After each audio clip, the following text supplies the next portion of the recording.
1000కి పైగా చిన్నారులకి heart operation చేయించి గుండెల్లో నిలిచిపోయాడు మన మహేష్. ఏమా దేవుడిని ఎవరైనా చూస్తారా?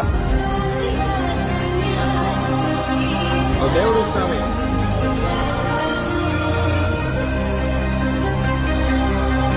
ఆయన సినిమాలోనే సూపర్ స్టార్ కాదు, బయట కూడా సూపర్ స్టార్.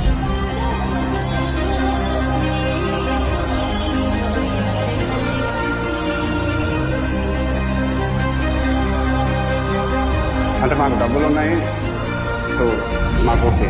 బట్ చాలా మందికి ఏంటని I always wanted to do something for children. అప్పటి నుంచి దిస్ థాట్ కింద